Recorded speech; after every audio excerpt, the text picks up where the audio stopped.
स्वामिनारायणः साक्षात् अक्षरपुरुषोत्तमः सर्वेभ्यः परमां शान्तिम् आनन्दं सुखमर्पयेत्।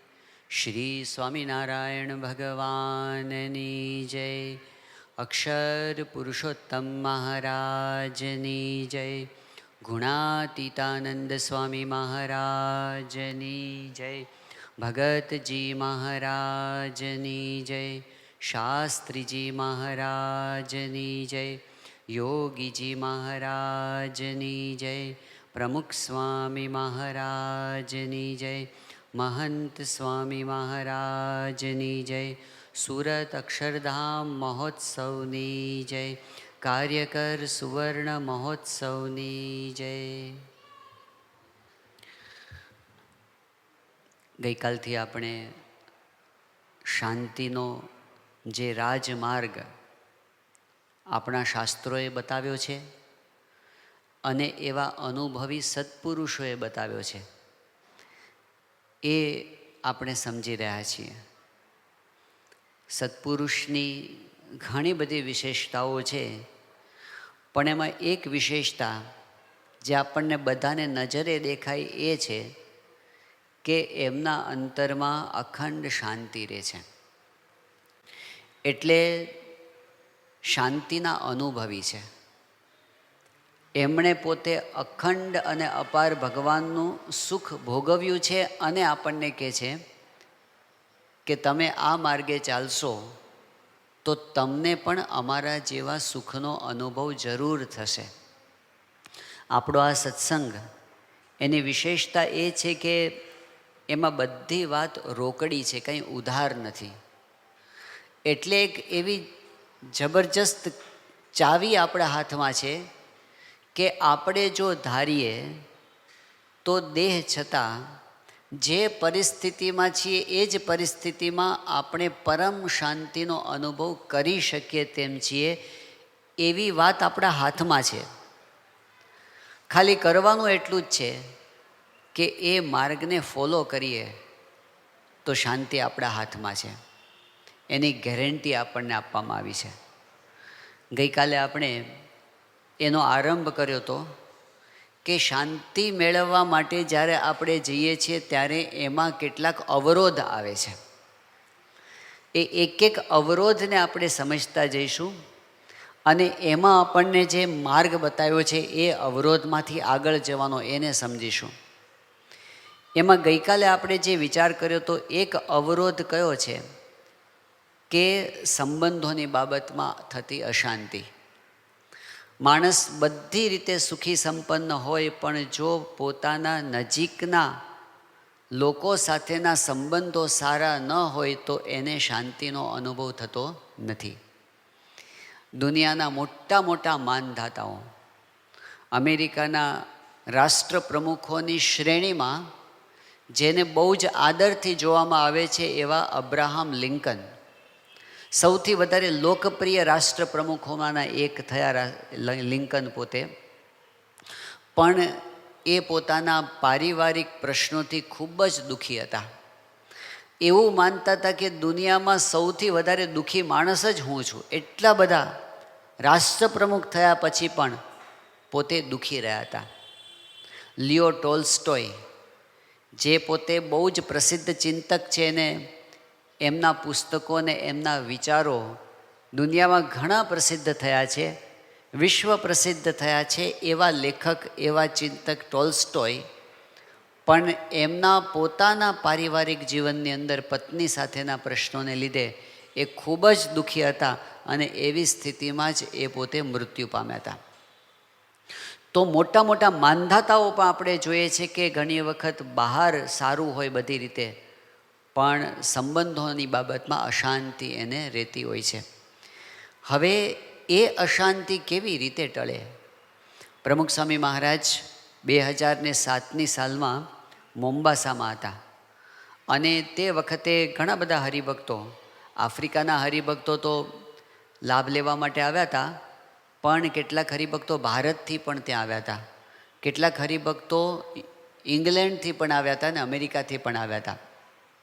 હવે આપણને બધાને ખબર છે કે તે વખતે સ્વામી બાપાનું રૂટીન એવું હતું કે પોતે ભોજન કરવા બેઠા હોય તો પણ ઘણા બધા હરિભક્તો સામે બેઠા હોય અને એમની પાસે કંઈક રિપોર્ટિંગ થતું હોય, કંઈક રજૂઆતો થતી હોય. તો એ વખતે જે બધા હરિભક્તો બેઠા હતા એમાં એક અમેરિકાના એક યુવક આવ્યા હતા ડલાસથી. એનું નામ હતું હરિ.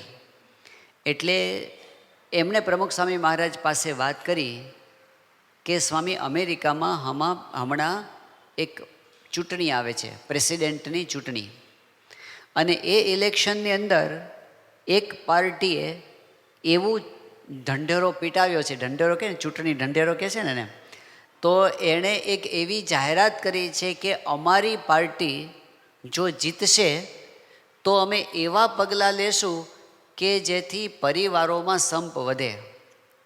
આવી એમણે બાપા પાસે વાત કરી. તો સ્વામી બાપા જમતા જમતા અટકી ગયા. બાપા કે સરકાર શું પગલાં લેશે? પરિવારમાં સંપ વધે એના માટે સરકાર શું પગલાં લેશે?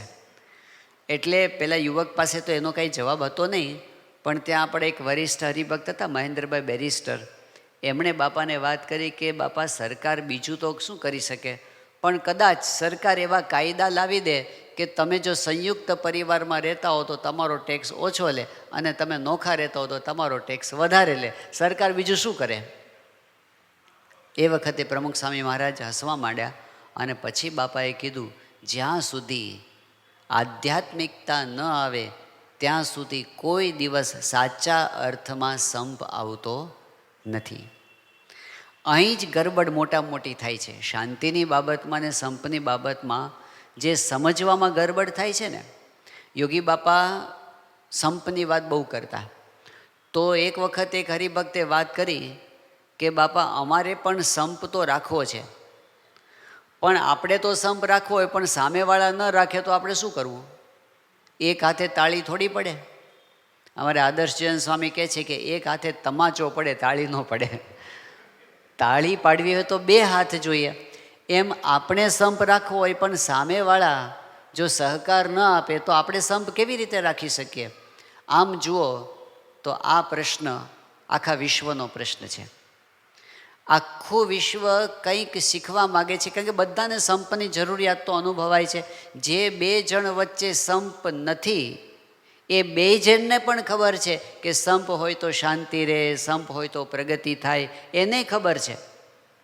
પણ છતાં એ બે જણ નથી રાખી શકતા. એ વાત અટકે છે ક્યાં? બધાને એમ લાગે છે સામેવાળા તરફથી સહકાર હોય તો સંપ રાખીએ ને. હું આટલું કરું તો એણે સામે આટલું કરવું જોઈએ તો સંપ રહે ને, મારે એકલાએ થોડું કરવાનું હોય. આટલી શરતો જો સામેવાળા માને તો હું સંપ રાખું. આખી દુનિયા આટલામાં જ અટવાય છે. ઘણા લોકો શીખવા માટે જાય છે, એના સેમિનાર યોજાય છે, એના વર્કશોપ્સ થતા હોય છે, લોકો પૈસા આપીને શીખવા જાય છે પતિ પત્ની વચ્ચેના સંબંધો કેવી રીતે સુધરે અને how to win friends and influence people. પણ હકીકતમાં આપણે જ્યારે જોઈએ તો સંપમાં લોકોને શું શીખવું છે? સંપમાં લોકોને એ શીખવું છે કે તમે મને એવી કોઈક ટેકનિક શીખવાડો કે જેથી આવતીકાલથી ઘરમાં બધા લોકો હું કહું એમ કરવા માંડે. સોદાબાજીનો હોય છે નાતો કે સંપ એટલે શું? તો મારું ઘરમાં ચાલવું જોઈએ. આ લગ્નમાં રિવાજો એવા હોય છે ને, કોણ પહેલાં ઊભું થાય છે, કોણ પહેલાં બેસી જાય છે, એના આધારે તો નક્કી થતું હોય છે કે ઘરમાં કોનું ચાલશે. અને એવી રમતો હોય છે. પણ પહેલેથી મનમાં શું હોય છે કે ઘરમાં આપણું ચાલવું જોઈએ. પેલો જે યુવક હોય એને પણ એવી ટ્રેનિંગ મળવી જોઈએ કે તારો એવો કડપ હોવો જોઈએ, તું કે સ્ટેન્ડઅપ તો ઊભા થઈ જાય, સિટ ડાઉન તો બેસી જાય, એવો ઘરમાં પાવર રાખવાનો. તો સામેથી એવી જ ટ્રેનિંગ મળી હોય કે કેમ નહીં કરવાનું, સામે થતાં બોલતા શીખવાનું. હવે ઘરમાં જો પહેલેથી જ બધાને એમ હોય કે મારું ચાલે તો સંપ કહેવાય ને ન ચાલે તો ન કહેવાય, કોઈ દિવસ કોઈ સંબંધો એવી રીતે ચાલતા નથી. સંબંધોની બાબતમાં તો યોગી બાપાને જે પ્રશ્ન પૂછ્યો કે બાપા આપણે રાખવો હોય પણ સામેવાળા ન રાખે, સામેવાળા સહકાર ન આપે, સામેવાળા હું કહું એમ ન કરે, સરળ ન થાય તો પછી કેવી રીતે સંપ રહે એકલા દ્વારા? તો યોગી બાપાએ જે જવાબ આપ્યો એ એક વાક્યમાં આખી દુનિયાના સંપના બધા પ્રશ્નોનું સમાધાન છે. એક જ વાક્યમાં યોગી બાપા બોલ્યા કે જે ખાય એની ભૂખ જાય જે સંપ રાખે એને લાભ થાય. આમાં શું ઉકેલ આપ્યો યોગી બાપાએ? આખી સંપની વ્યાખ્યા યોગી બાપાએ બદલી નાખી. જે આપણા મનમાં છે ને એના કરતાં જુદી જ ભૂમિકા. આપણા મનમાં એમ છે કે સંપ એ બે વ્યક્તિઓ વચ્ચે થયેલો કોન્ટ્રાક્ટ છે, સમજૂતી છે, સોદાબાજી છે. એવું નથી. સંપ એ આપણી પર્સનલ આધ્યાત્મિક સાધના છે, વ્યક્તિગત. જેમ આપણે જમીએ છીએ તો કોઈ દિવસ આપણે એમ કહીએ છીએ કે મેં તમારા પર કેટલો બધો ઉપકાર કર્યો કે હું આજે જમ્યો. એમ આજે મેં કેટલો બધો તમારા ઉપર ઉપકાર કર્યો કે હું આજે સૂઈ ગયો. એ મેં કેટલો મોટો તમારા ઉપર ઉપકાર. તમારે સમજવું જોઈએ કે હું જમું પણ છું, હું સૂઈ પણ જાઉં છું, હું નાહું છું પણ ખરો, હું કપડાં પણ પહેરું છું. એ પોતાના માટે કરીશ કે કોકના પર ઉપકાર કરીએ છીએ? એમ જ્યારે આપણે સહન કરીએ છીએ, જ્યારે આપણે ઘસાઈએ છીએ, જ્યારે આપણે અનુકૂળ થઈએ છીએ, જ્યારે આપણે મનગમતું મૂકીએ છીએ, જ્યારે આપણે સંપ રાખવા માટેનો નિર્ણય કરીએ છીએ અને એમાં એક ડગલું આગળ વધીએ છીએ, ત્યારે કોઈના માટે નથી કરતા, આપણે પોતાના માટે કરીએ છીએ. કારણ કે એમાં લાભ આપણને પોતાને છે. તો આપણને એમાં મને શું લાભ? સામેવાળા સહન ન કરે ને મારે જ સહન કરવાનું, તો એમાં મને શું લાભ? એમાં તો હું ગુમાવું છું. એ અનુકૂળ ન થઈને મારે જ અનુકૂળ થવાનું, એમાં મને શું લાભ? એમાં તો મેં હાર સ્વીકારી હોય એવું લાગે છે. યોગી બાપા કે ના, લાભ બે મોટા લાભ છે. પહેલો લાભ એ કે જે સંપ રાખવા માટે પોઝિટિવલી પ્રયત્ન કરે તો એક તો એના અંતરમાં શાંતિ થાય, અને બીજો લાભ એ ભગવાન અને સંત રાજી થાય. આ બે મોટા લાભ છે. પછી ત્રીજો લાભ છે, પણ એ નક્કી નથી. ત્રીજો લાભ કયો? કે જ્યારે આપણે સતત પોઝિટિવ ને પોઝિટિવ જ રહીએ, જ્યારે આપણે સવળો જ વિચાર કરતા લઈએ, જ્યારે આપણે સહન જ કરતા રહીએ, જ્યારે આપણે સરળતા જ રાખ્યા કરીએ, તો સામેવાળી વ્યક્તિના હૃદયમાં પણ ભગવાન બેઠા છે. પથ્થર પણ પીગળી શકે છે. અને એવા પ્રસંગો આપણને દેખાય છે. સમય જાય પણ જ્યારે આપણા તરફથી સતત સવળું વર્તન હોય તો એક દિવસ સામેવાળાને પણ થાય છે કે મારે પણ સમજવું જોઈએ. કોક દિવસ અંતર્દૃષ્ટિ થાય.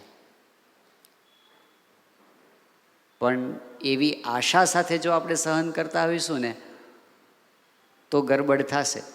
કારણ કે શું થશે? આપણી આશા પૂરી નહીં થાય ને તો દબાવેલી સ્પ્રિંગ છટકશે.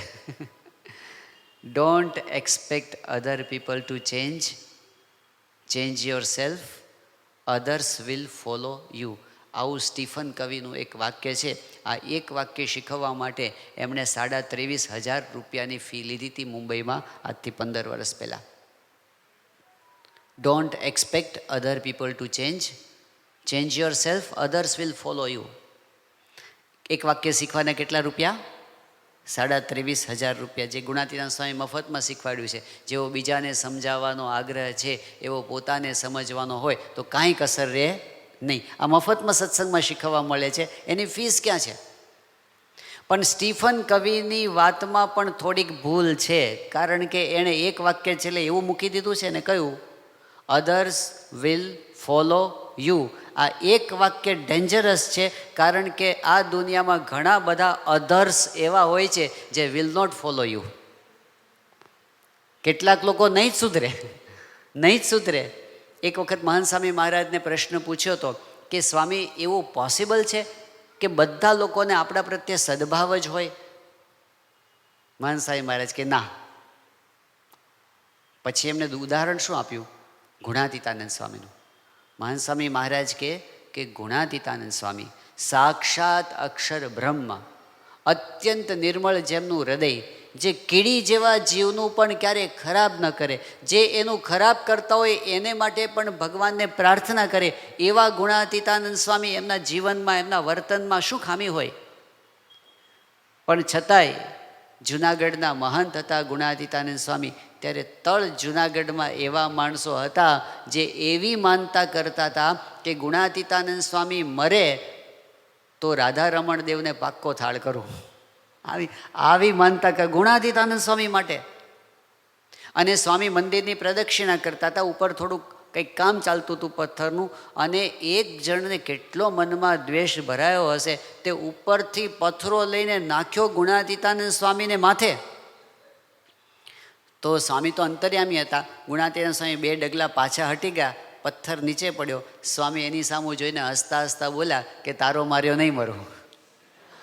પણ તમે વિચાર તો કરો, આટલી હદ સુધી જો ગુણાતીત સત્પુરુષને આ દુનિયામાં એવા પુરુષો થયા છે, એવા વ્યક્તિઓ છે કે શાસ્ત્રીજી મહારાજ પ્રત્યે, યોગી બાપા પ્રત્યે, પ્રમુખ સ્વામી મહારાજ પ્રત્યે, મહંત સ્વામી મહારાજ પ્રત્યે, એમના પ્રત્યે પણ એણે જિંદગીભર દ્વેષ નથી છોડ્યો.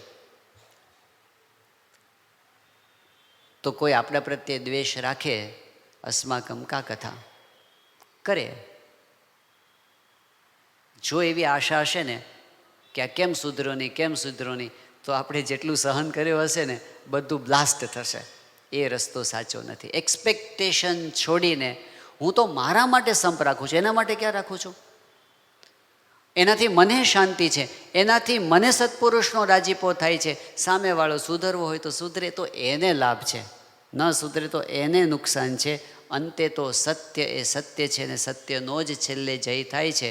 કદાચ આ લોકની અંદર થોડોક સમય કોઈક ફાવી ગયું હોય એવું લાગે, પણ એનો અંતરાત્મા એને છોડતો નથી. એટલે હકીકત એ છે કે શાંતિ માટે સંપને ખમવું, ઘસાવવું, અનુકૂળ થવું, મનુગમતું, એને કોઈનો અવગુણ ન લેવો, બધાનો ગુણ લેવો. એને આપણે પર્સનલ આધ્યાત્મિક સાધના બનાવીને ચાલીએ તો જ આપણને અંતરની અંદર શાંતિ રહે છે. એટલે જે આવરણ છે ને બધાને કહ્યું કે કોક નડે છે તો મને અશાંતિ રહે છે, એ કોક ભલે નડે, એ કોક નડતું હોય ને તોય આપણે આનંદથી રહીએ, માફ કરી દઈએ ને, તો આપણી શાંતિને કોઈ છીનવી શકતું નથી. તુકારામનો પ્રસંગ તમે જાણો છો ને, કે તુકારામને કારણ વગર છોકરાઓએ પકડ્યા, એનું માથું મૂંડ્યું, એને ચૂનો ચોપડ્યો, એને ગધેડા ઉપર ચડાવ્યા, એને રીંગણાને ગાજરની માળા પહેરાવી અને ઢોલ વગાડતા વગાડતા આખા ગામમાં ફેરવ્યા. એના પત્ની તો દુઃખી થઈ ગયા. આ તો ખુશખુશાલ હતા. જ્યારે આવ્યા ત્યારે કીધું કે આપણે કોઈનું બગાડતા નથી, તોય લોકો કેમ આપણને આટલું દુઃખ આપતા હશે? તુકારામ કે આમાં આપણને દુઃખ શું છે? એ કે તમારી આવી દશા કરી. તુકારામ કે જો આપણે પરણ્યા ત્યારે ફૂલેકું નહોતું કાઢ્યું, આજે એણે ફૂલેકું કાઢ્યું, આખા ગામમાં સવારી કાઢી. મારે આ વાળ કપાવવાના ને મૂંડાવવાનું તો હવે પૈસા ભેગા કરવા આપણે, આ લોકો મફતમાં મૂંડી દીધું. અને આપણે અઠવાડિયાના શાકભાજી ઘરમાં આવી ગયા, જો આ માળા આવી ગઈ. આપણને દુઃખ કઈ બાબતનું છે? એને કોઈ દુઃખી કરી શકે નહીં. જેને કોઈના માટે કોઈ ફરિયાદ ન હોય એને કોણ દુઃખી કરી શકે? અને બાકી તો કોઈક હામું ન જોવે તોય દુઃખી થઈ જાય, અને કોઈક હામું જોવે તોય દુઃખી થઈ જાય. દુઃખી જ થવું છે જેને દુઃખી જ થવું છે, એને તો વાતમાં દુઃખી, પોતાના સુખની ચાવી જ બીજાના હાથમાં જ મૂકી રાખી હોય કે ધારે ત્યારે તમને સુખી કરી શકે ને ધારે ત્યારે દુઃખી કરી શકે. એ આધ્યાત્મિકતા નથી. એટલે કોઈના હાથમાં આપણા સુખ ચેનની ચાવી મૂક્યા સિવાય આપણે જો સિદ્ધાંત ઉપર, રાજમાર્ગ ઉપર ચાલ્યા જઈશું તો આપણી શાંતિને કોઈ હણી શકશે નહીં. એટલે પહેલી વાત આધ્યાત્મિકતામાં એ આવે છે કે આપણે બધાનો ગુણ, બધામાં સદભાવ, બધાનું ભલું થાય એવી ભાવના, એને કોઈ દિવસ દુઃખ નથી આવતું. બીજી વાત કઈ છે જે આપણી શાંતિમાં અડચણરૂપ બને છે? આ વાત થોડી વધારે કષ્ટદાયક લાગે એવી છે, પણ એના વગર છૂટકો નથી. મહાભારતની અંદર વ્યાસજીએ પોતે ઘણા બધા આખ્યાનો લખ્યા છે. જેના જીવન જો દુઃખ આવે છે એ બધાના આખ્યાનો લખ્યા છે. પણ પછી એમણે એક વાત સાર રૂપે લખી છે કે ઉર્ધ્વ બાહુર વિરોમ્યેશ નાત્ર કશ્ચિત શૃણોતિ મેં. વ્યાસજી કહે છે કે હું 2 હાથ ઊંચા કરીને બૂમો પાડું છું, મને કોઈ સાંભળતું નથી. આ વ્યાસજીની વ્યથા છે. ઉર્ધ્વ બાહુર વિરોમ્યેશ નાત્ર કશ્ચિત શૃણોતિ મેં ધર્માત અર્થશ્ચ કામશ્ચ સ કિમર્થમ ન સેવ્યતે. હું એમ કહું છું કે તમારે જો સુખી થવું હોય, અર્થ અને કામ એ તો આ સંસારના સુખ છે. આ સંસારના સુખ પણ તમારે જો શાંતિથી ભોગવવા હોય તો તમે ધર્મ નિયમનું પાલન કરો, તમે નીતિ અને સદાચારનું પાલન કરો, તમે શાસ્ત્રોમાં કહેલા ભગવાનના આદેશોનું પાલન કરો, તો જ તમે સુખી થશો. પણ લોકો કેમ સમજતા નથી? લોકોને શોર્ટકટ લેવો છે. જલ્દીથી પૈસાદાર થઈ જાઓ, જલ્દીથી હું કંઈક આગળ આવી જાઉં, અને એ શોર્ટકટની અંદર છેલ્લે દુઃખ અને દુઃખ આવીને ઊભું જ રહે છે. આ પણ એક શાશ્વત સિદ્ધાંત જેવું છે. આપણા શાસ્ત્રોની અંદર કર્મનો સિદ્ધાંત આપ્યો છે. એ સનાતન સિદ્ધાંત છે. કર્મનો સિદ્ધાંત એટલે પાપ અને પુણ્યની વાત આવે છે. જો પાપ કરે તો એનું ફળ પણ ભોગવવું પડે, પુણ્ય થાય તો એનું પણ ફળ મળે. એટલે પાપ ઢાંક્યું ન રહે, છાનું કરો કે ચોકમાં, અંતે પુકારી ઉઠશે આ લોક કે પરલોકમાં, એવું કીધું છે. કોઈ કદાચ છાનું કરી જાય, કોક કદાચ બીજાને છેતરી જાય, પણ કર્મનો સિદ્ધાંત કોઈને છોડતો નથી. એટલે સદાચાર અને નીતિના જે નિયમો આપણને કહેવામાં આવ્યા છે એ પર્સનલ શાંતિ માટે છે. એ ખાલી બંધન નથી, એ આપણી સુરક્ષા છે. એમાં પણ જ્યારે આપણે સત્સંગની અંદર બેઠા છીએ ત્યારે આપણા માટે એક વિશેષ વાત છે. શ્રીજી મહારાજે ગરડા પ્રથમના 34મા વચનામૃતની અંદર વાત કરી કે જ્યારે આપણે ભક્ત થયા ત્યારે કાળ, કર્મ અને માયાના બંધનથી આપણે પર થઈ ગયા. પૂર્વની અંદર ઘણે કર્મો થઈ ગયા હશે, આપણા પ્રારબ્ધ કર્મ, સંચિત કર્મ, સ્ટે આવી ગયો છે એના ઉપર. હવે એ કર્મો પણ આપણને દુઃખી કરી શકે તેમ નથી. હવે જેટલા કંઈ દુઃખ આવશે ને એ ભગવાનની ઈચ્છાથી આવવાના છે. એમાં મહારાજે પ્રથમના 34મા વચનામૃતની અંદર કીધું કે ભગવાનના ભક્તને કોઈ કાળ, કર્મ, માયા દુઃખ નથી આપી શકતા. ભગવાનના ભક્તને તો શું છે કે તુચ્છ પદાર્થને અર્થે ભગવાનની આજ્ઞા લોપે તો એને દુઃખ આવે, અને જો આજ્ઞા પાળે તો જેવો ભગવાનનો આનંદ છે એવા આનંદમાં રહે છે. ભગવાનનો આનંદ એવો આનંદ આજ્ઞા પાલનમાં છે. એટલે આપણા માટે તો સહેલામાં સહેલો અને સીધામાં સીધો રાજમાર્ગ એ છે, આજ્ઞા પ્રમાણે હાઈવે પર ચાલી જાઓ, કોઈ દિવસ પસ્તાવાનો વારો આવશે નહીં. ગુણાતીતાનંદ સ્વામીના વખતની અંદર સંતો ગામડે વિચરણ કરીને આવ્યા. તો એ વખતે સંતોએ, કાઠિયાવાડમાં તો દર વખતે પ્રશ્ન શું હોય છે? વરસાદનો.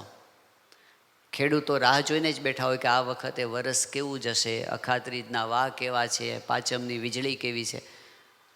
એ લોકો એના આગળ પ્રિડિક્શન કરે. એ વખતે આવા બધા વેધર ફોરકાસ્ટ નહોતા, પણ ચિંતા હોય ખેડૂતને કે આ વખતે વરસ કેવું જશે.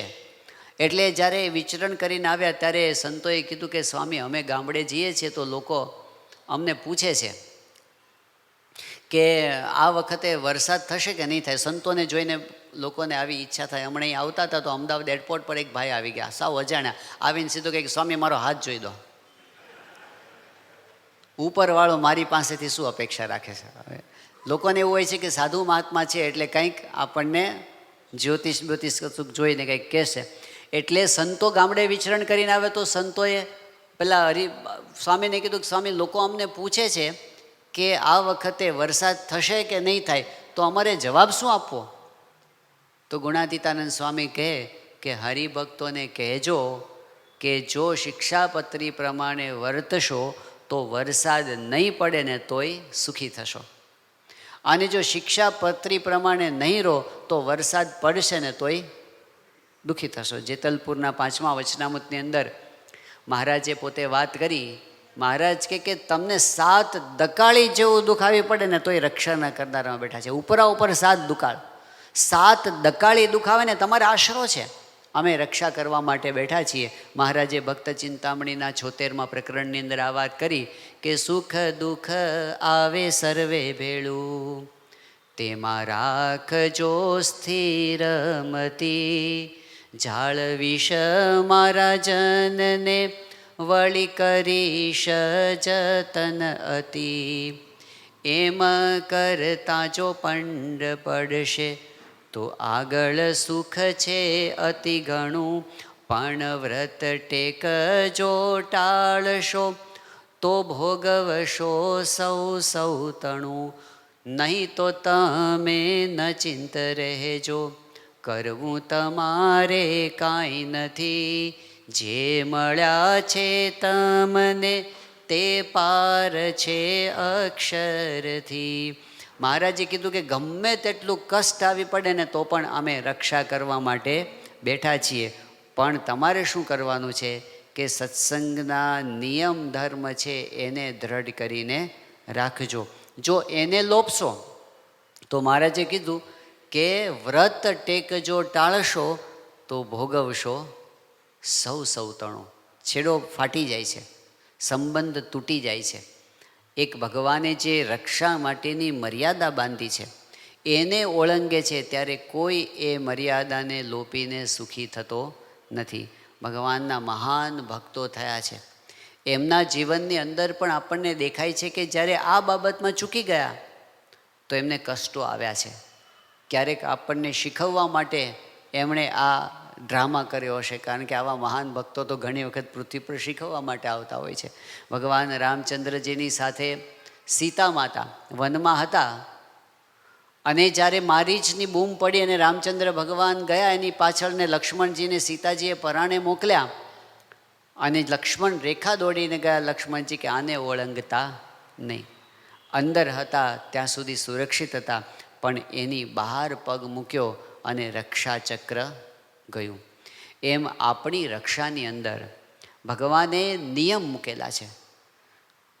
ગુણાતીતાનંદ સ્વામી કે એક એક નિયમ એક એક સુદર્શન ચક્ર જેવો છે. એક એક નિયમ એ આપણી રક્ષા કરે છે. એની બહાર જો પગ મૂકીશું તો કષ્ટ આવશે.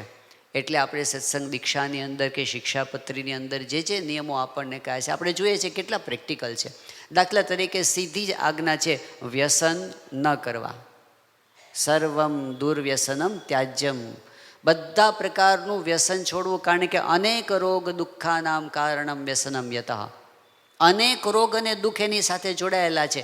હવે એ આજ્ઞા જે લોપે દુઃખ આવે આવે જ, વહેલા મોડું આવે, પણ એ આવ્યા વગર રહેતું નથી. તો વ્યસન ન કરવાની આજ્ઞા લોપ્ય અને દુઃખ આવ્યું. બીજી વસ્તુ કે આપણા શાસ્ત્રોની અંદર આપણને કીધું કે ચોરી ન કરવી, અનીતિ ન કરવી. એ કરે તો દુઃખ આવે છે. લાંચ ન લેવી, એ કરે તો પાછળ દુઃખ આવે છે. વ્યવહાર કાર્યની અંદર જે નાના નાના પણ નિયમો કયા છે, દાખલા તરીકે ધણિયાતી વસ્તુ હોય એ પૂછ્યા વગર લેવી નહીં.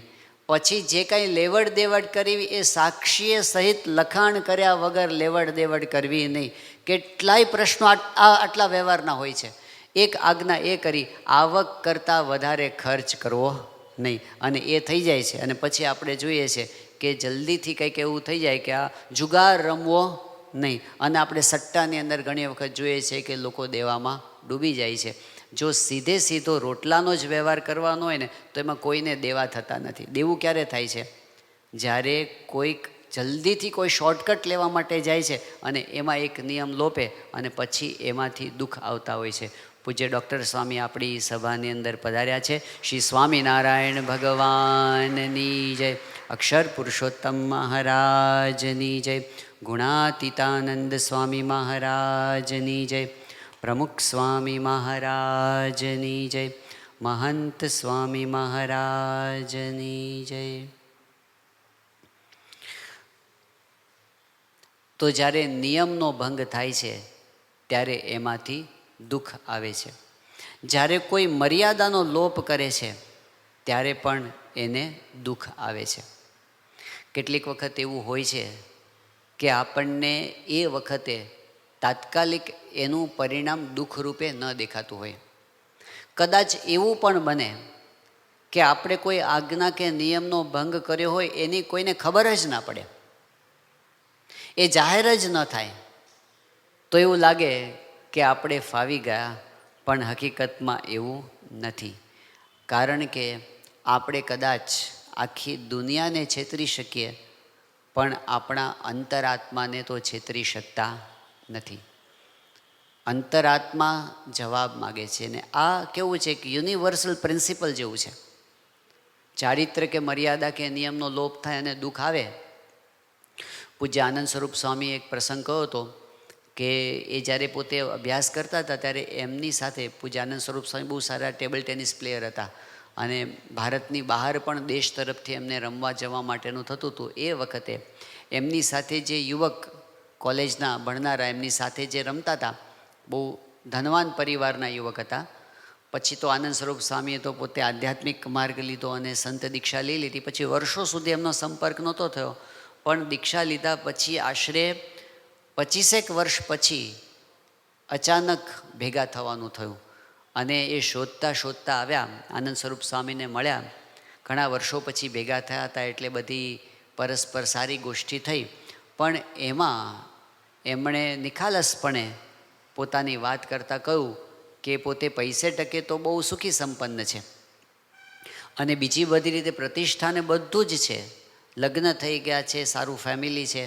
પણ એણે કીધું કે મને એક વાતનું દુઃખ એવું છે, મારું અંતર એનાથી કોરાયા કરે છે. અને દુઃખ કયું હતું? એમણે કહ્યું કે મારા લગ્ન તો થઈ ગયા છે, પણ મારા જે બીજા સંબંધો છે એને લીધે મને અંતરમાં સતત એવું રહ્યા કરે છે કે હું મારા ધર્મપત્નીને અન્યાય કરું છું, હું એમના પ્રત્યે વફાદારી રાખી શકતો નથી.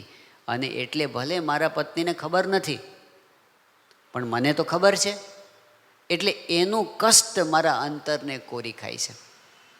એક સાક્ષી છે, અંદર બેઠા છે ભગવાન, અને એનો અવાજ આવે છે અને એ આપણને કહે છે કે આ બરાબર નથી, આ બરાબર નથી. આપણે જેને ગાંધીનગરની અંદર મલ્ટીમીડિયા જે પહેલું જે થયું હતું 1992ની સાલમાં, એનું જેને ડિઝાઇન કર્યું હતું, વિશ્વ પ્રસિદ્ધ પોતે ડાયરેક્ટર હતા પ્રોફેસર ફ્રિચ, જે પોતે જેક દેશના વતની હતા. તો એમને તો પછી સત્સંગ સાથે ઘણો બધો ઘરોબો થઈ ગયો હતો અને પછી તો સંતો સાથે આત્મીયતા થઈ હતી. એમણે પોતે નિખાલસપણે પોતાની વાત કરી. હવે એ તો કેવું, તેમના લગ્ન થયેલા હતા, એમને દીકરો હતો. પછીથી એમને પોતાના ફિલ્મના કામ માટે બધે આખા વિશ્વમાં ફરવાનું થાય. એમાં એક બહેન સાથે એમને પ્રેમ થયો, પણ પોતે એટલા પ્રામાણિક હતા કે એમણે એ વાત પણ એમણે પોતાના ધર્મપત્નીને કરી અને એ બંને લગ્ન કરવા માગતા હતા. તો ઓફિશિયલી એના પત્ની પણ એવા ઉદાર, તેણે છૂટાછેડા આપ્યા, પ્રેમથી છૂટાછેડા, સમજૂતી સાથે છૂટાછેડા લીધા. એ પહેલાં નવા પત્ની સાથે રહે, પાછા જૂના પત્નીનું બધું ધ્યાન રાખે, એનું ઘર ચલાવે, અઠવાડિયામાં એક દિવસ મળવા માટે જાય, એવું બધું રાખે પોતે. એટલે આમ બધું આમ શાંતિથી ચાલતું હતું. એવું નહીં કે આમ ઝઘડા હોય ને કોર્ટ કેસ થાય, એવું કાંઈ નહીં. પણ છતાં પણ એ કહે છે કે સ્વામી, મારા જીવનમાં આ એક પ્રસંગ એવો બની ગયો છે ને, મને કાયમ એનો ઘા અંતરમાં રહે છે કે મેં આ બરાબર કર્યું નહીં. એક વૈશ્વિક સિદ્ધાંત જેવું છે કે જે આપણા શાસ્ત્રોએ અને આપણા ધર્મએ જે મર્યાદા આપી છે એની બહાર જે પગલું મૂકે તો આપણો કોન્શિયન્સ તો આપણને બાઇટ કર્યા વગર રહેતો નથી. અને પરમ પૂજ્ય મહાન સ્વામી મહારાજ ઘણી વખત કહે છે કે no pillow is as soft as clear conscience. જો આપણે સૂઈ જવું હોય તો આપણને એકદમ સારું ઓશીકું હોય, કમ્ફર્ટેબલ ઓશીકું, તો સારામાં સારો પીલો કયો? તો શું કહે છે? Clear conscience. Clear conscience. આપણા અંતરમાં કોઈ ડંખ ન હોય, આપણે જિંદગીમાં કંઈ છુપાવવું પડે, આપણે કોઈનાથી ડરવું પડે, આ વાત જાહેર થઈ જશે તો, એવું આપણે ડરવું પડે, એવી એક પણ વસ્તુ આપણા જીવનમાં આપણે ન રાખીએ, એના જેવી શાંતિ અને સુખ એ કંઈ નથી. ભલે કદાચ થોડુંક ઓછું ભોગવશું, પણ ડરવું તો નહીં પડે. બાપા કહેતા કે આ બધું અનિતિનું ભેગું કર્યું હોય ને, એને ફફડાટ બહુ રહે. કંઈક ખખડે ને તો પણ ઝબકી જાય કે કંઈક આવ્યું હશે, કંઈક થયું હશે. જ્યારે ટ્રેનની અંદર મુસાફરી કરતા હોય અને એમાં જેણે ટિકિટ ન લીધી હોય એ ટિકિટ ચેકરને જુએ ત્યારે એના ધબકારા કેવા હોય. અને બીજાને શું થાય? જે ટિકિટ લઈને જ બેઠો હોય એને ચિંતા જ ના હોય. કેમ એવું થાય છે? કંઈક ખોટું કરીએ છીએ ત્યારે ક્યાંક ડરવું પડે છે આપણે. અને જે એવું કર્યું જ ન હોય જિંદગીમાં એને કેટલી શાંતિ હોય. તો સાચો રસ્તો એ છે. જ્યારે આવું કંઈ થઈ ગયું હોય, યોગી બાપાના વખતનો પ્રસંગ છે કે યોગી બાપા ગોંડલમાં વિરાજમાન હતા અને તે વખતે લાઠીના નરેશ, લાઠી એક રજવાડું હતું અને એની પરંપરા હતી. કવિ કલાપી પણ લાઠી નરેશ હતા એક વખતના. પણ એની પરંપરાની અંદર હરિશ્ચંદ્રસિંહજી નામના એક રાજવી હતા અને ગર્ભ શ્રીમંત રજવાડામાં પોતે પરંપરાગત વારસાની અંદર બધી મિલકતો ખૂબ આવી હોય એટલે એ રીતે પોતે નાની ઉંમરથી બધા મોજ શોખ અને ફેલ ફતુર અને વ્યસનો અને પછી એમાંથી દુરાચારને એમાંથી ન કરવાના કામ એમાં ચડી ગયા હતા. હવે એમાં એમણે પુષ્કળ બધું આવી રીતે પૈસાએ ખૂબ ખર્ચાતા, વિલાયત સુધી જઈને એમણે બધા અનીતિના કર્મો બધા કર્યા હતા, પણ અંતરાત્મામાં અશાંતિ ખૂબ હતી. હવે કોણ ટાળે? એક પ્રસંગે કોઈ એને કીધું કે યોગી બાપા પાસે તમે જાઓ, શાંતિ થશે. અને એ પોતે ગોંડલમાં આવ્યા, મંદિરના પરિસરમાં આવ્યા, ત્યારથી જ એમને અંતરમાં શાંતિ થવા માંડી, પણ ઉકળાટ ખૂબ હતો. પછી યોગી બાપા પાસે ગયા અને યોગી બાપાનું નિર્મળ હૃદય, એમની વાત્સલ્યભરી આંખો અને એમનો ધબ્બો પડ્યો અને એમના હૈયાના બંધ છૂટી ગયા અને હરિશ્ચંદ્રસિંહ ધ્રુસકે ને ધ્રુસકે રડવા માંડ્યા. હવે આવા મોટા માણસ અને આવી રીતે આમ પોક મૂકીને રડે એટલે આજુબાજુ બીજા કોઈ હતા નહીં, પણ જે સંત એક બે હતા એમને બહુ જ આશ્ચર્ય થયું. ત્યારે યોગીજી મહારાજે કીધું કે બોલો બાપુ, શું દુઃખ છે તમને? અને ત્યારે એમણે પોતાનું હૈયું ખોલ્યું. એમણે કીધું કે સ્વામી, આ દેહે કરીને એટલા બધા પાપ કર્યા છે કે એની બળતરા મને બહુ જ રહે છે. અને એમાં એમણે બધી વાત કરી કે એમાં એમણે નિર્દોષ કોઈ સ્ત્રી હોય એનું ખૂન પણ કરી નાખ્યું હતું. આ બધી વાત એમણે પોતે યોગી બાપા પાસે કરી રડતા રડતા, અને કીધું કે બાપા મને કોણ માફ કરે? યોગીજી મહારાજે એમની છાતી પર હાથ ફેર્યો અને એમને ટાઢું ટાઢું થઈ ગયું. અને પછી બાપાએ કીધું કે બાપુ, ભગવાનનો આશરો કરો, અક્ષરદેરીની 1000 પ્રદક્ષિણા કરજો, જાઓ તમારા ગુના ભગવાન માફ કરશે. અને એમના અંતરમાં એકદમ ટાઢક થઈ ગઈ, નવું જીવન મળ્યું હોય ને એવું લાગ્યું. જે કંઈ ભૂલ થઈ પણ ગઈ હોય તો એનો એક અદ્ભુત સંજીવની સમો ઉપાય કોઈ હોય તો એ કયો છે? ભગવાન અને ગુરુ પાસે નિષ્કપટ થઈ જવું. જ્યારે આપણે એમની પાસે નિષ્કપટ થઈ જઈએ ત્યારે એ સમર્થ છે. એ સમર્થ એવા છે કે પંચ મહાપાપ બાળી નાખે. ભલે આપણે જ્યારે શુભ આશય સાથે એમની પાસે જઈએ ને ત્યારે એમને ખબર પડે છે કે આમની પાસે હવે સુધારવા માટેની તૈયારી છે, અને ત્યારે એ આપણા બધા જ ગુના માફ કરી દે અને હૃદય પરનો બધો ભાર હળવો થઈ જાય છે. એક આખું મરેલાને મળદાને કેમ બેઠું કરી નાખે અમૃત, એવો અમૃત જેવો ગુણ આ નિષ્કપટપણું છે. પણ એ નિષ્કપટપણું સાચું ક્યારે આવે છે? કે જ્યારે પ્યોર ઇન્ટેન્સ હોય કે ભલે ગઈકાલે જે હતું તે હતું, પણ આજે હું સ્વીકારું છું કે ગઈકાલે કર્યું તે ખોટું હતું અને હવે મારે મારું જીવન બદલવું છે. જ્યારે આવા વિચાર સાથે કોઈ પોતાના જીવનમાં સુધારો કરવાની તૈયારી સાથે ભગવાનને સંત પાસે જાય ત્યારે એટલા બધા ઉદાર છે કે એમની પાસે આપણા પર્વત જેવા પાપ પણ બળી જાય છે.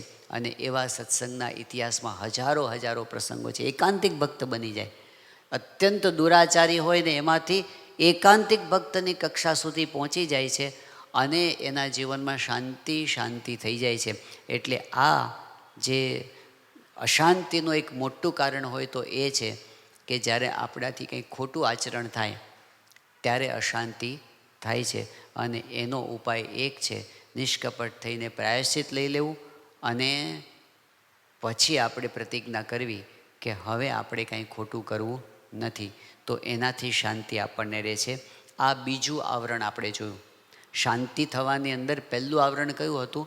કે જ્યારે કોઈના પ્રત્યે દ્વેષ કે અવગુણ બંધાય છે ત્યારે અશાંતિ થાય છે. બીજી વાત એ છે કે જ્યારે આપણાથી આચરણમાં ભૂલ થાય છે ત્યારે અશાંતિ થાય છે. અશાંતિનું ત્રીજું મોટું કારણ, જરા વધારે ઊંડું કારણ છે, એ કારણ છે તૃષ્ણા. આશા નામ મનુષ્યાણામ કાચિદ આશ્ચર્ય શૃંખલા યયા બધા પ્રધાવંતી મુક્તાસ્તિષ્ઠંતી પંગુવત. તૃષ્ણા નામની એક સાંકળ છે અને વિચિત્ર સાંકળ છે. કારણ કે સામાન્ય રીતે કોઈ માણસને જ્યારે સાંકળથી બાંધવામાં આવે તો જે બંધાયેલો માણસ હોય એ હલી ના શકે અને જે ન બંધાયેલા હોય એ છૂટથી ફરી શકે. પણ આ સાંકળ ઊંધી છે. યયા બધા પ્રધાવંતી, જેનાથી જે બંધાયેલા છે ને એ દોડા કરે છે. અને જે મુક્તા તિષ્ઠંતી પંગુવત, અને જે તૃષ્ણા નામની સાંકળથી મુક્ત થઈ ગયા છે એના જીવનમાં સ્થિરતા આવી ગઈ છે. આ જે દોટ છે ને, એ ગીવાપા દ્રષ્ટાંત આપતા હતા કે એક શેઠ હતા, ધંધો ધમધોકાર ચાલતો હતો, અને પણ બળતરા ખૂબ, દિવસ રાત, રાત્રે ઊંઘ ના આવે.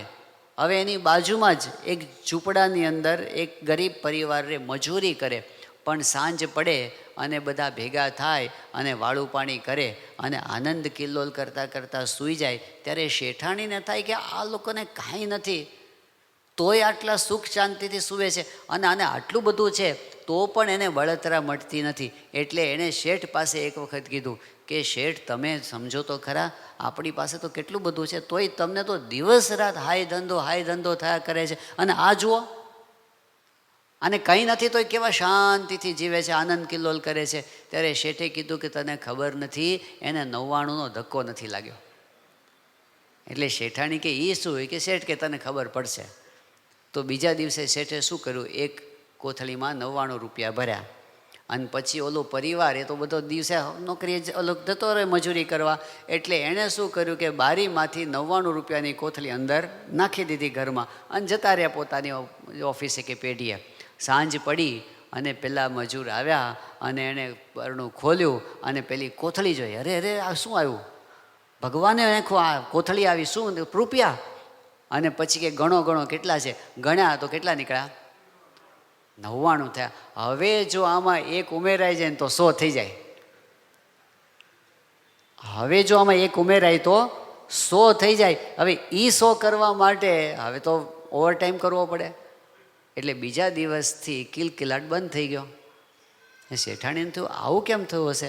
100 થયા એટલે કે જો 100 ભેગા થાય તો 1000 થઈ શકે ખરા.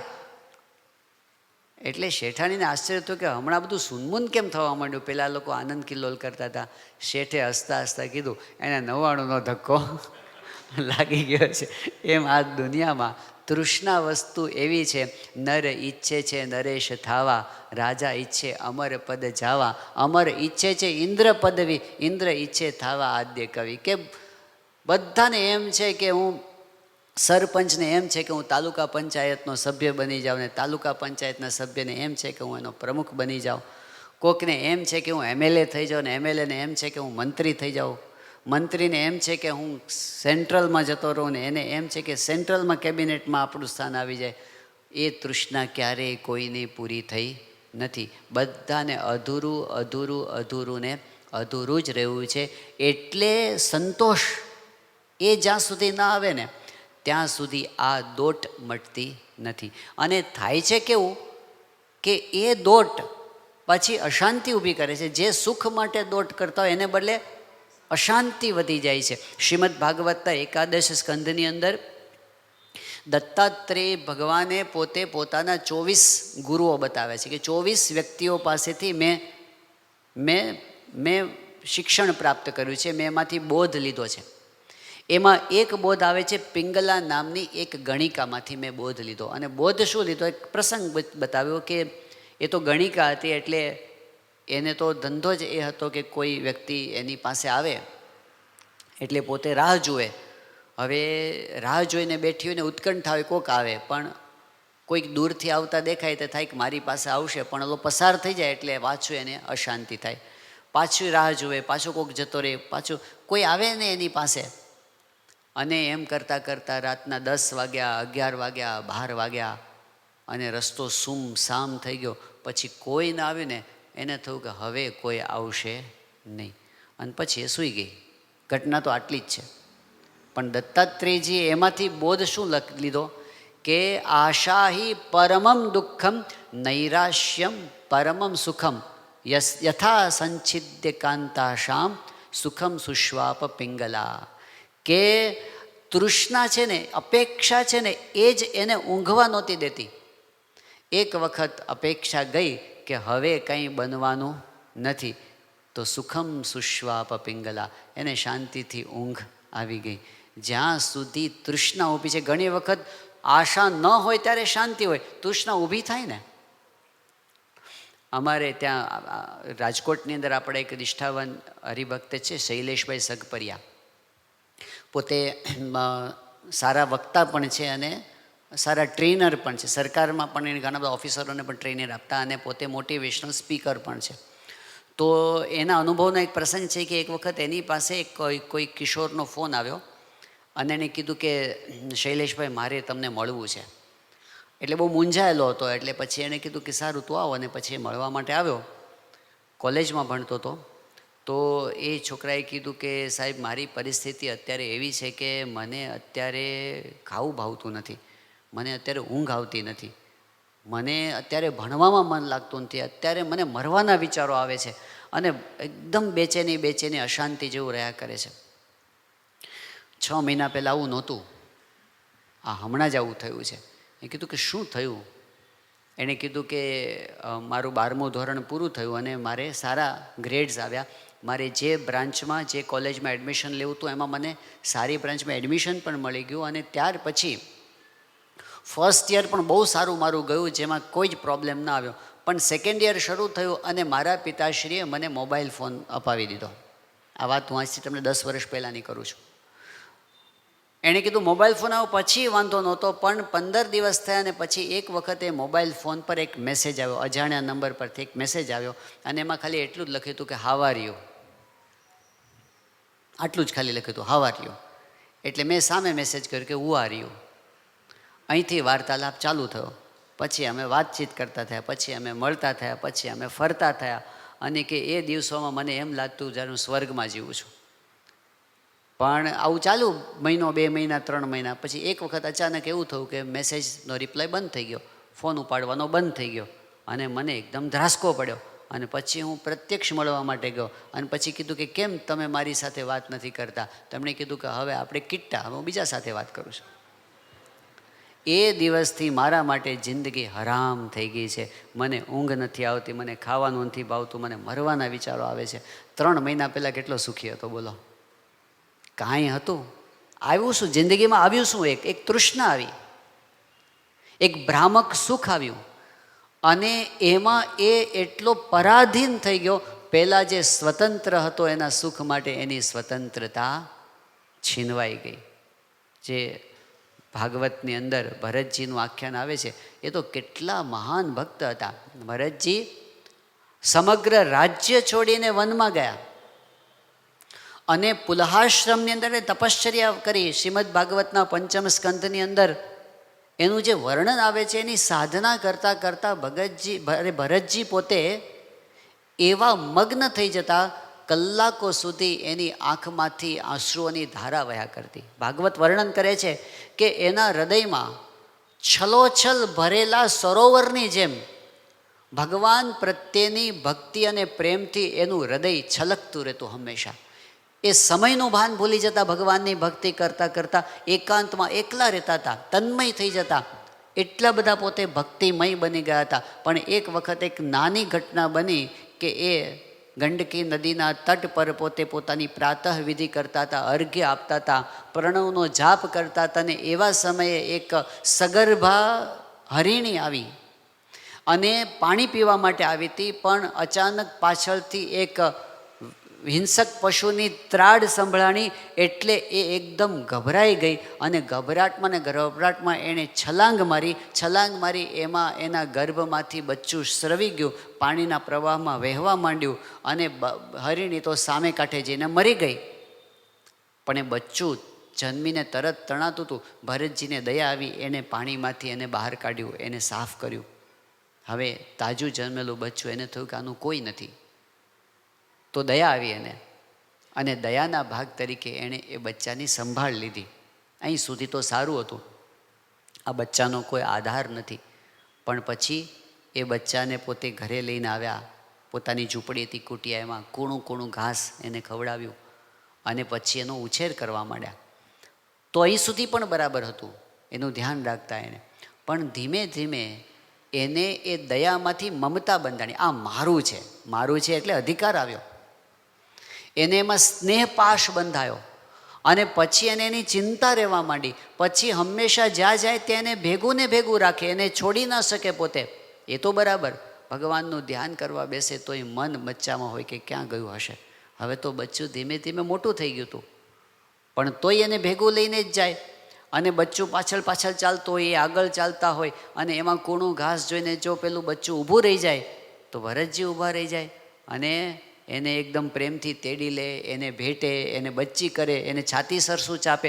એમાં એને બહુ આનંદ આવતો હતો. એ આનંદ એમના માટે બંધનનું કારણ બની ગયો અને પછી એના વગર રહી શકે નહીં. પછી બચ્ચું મોટું થઈને ફરવા એની મેળે જતો રહે તો ભરતજીનો ઉત્કંઠા એટલી બધી રહે, આ ક્યાં ગયું હશે, એને મારાથી રિસાઈ તો નહીં ગયું હોય ને, મારી સાથે બોલવાનું બંધ તો નહીં કરી દે ને, અને ખરેખર મારાથી કે અપરાધ થઈ ગયો હશે તો મને માફ તો કરશે ને. અને છેલ્લે ત્યાં સુધી આવી ગયું કે એને એમ થઈ ગયું કે આ મારો આધાર છે. પહેલાં શું હતું, હું એનો આધાર છું એવું હતું, અને હવે પલટાઈ ગયું. અને શું થઈ ગયું, આ બચ્ચું મારો આધાર છે, હું એના વિના નહીં જીવી શકું એવું થઈ ગયું. અને એ જ પરિસ્થિતિમાં ભરતજીનો અંતકાળ આવ્યો. અને શ્રીમદ ભાગવત પોતે કહે છે કે ભરતજી બચ્ચાની સામે જોતા જોતા જ એને આસક્તિ સાથે દેહ મૂક્યો, એટલે બીજો જન્મ એનો મૃગની પેટે આવ્યો અને એ પોતે મૃગ થયા.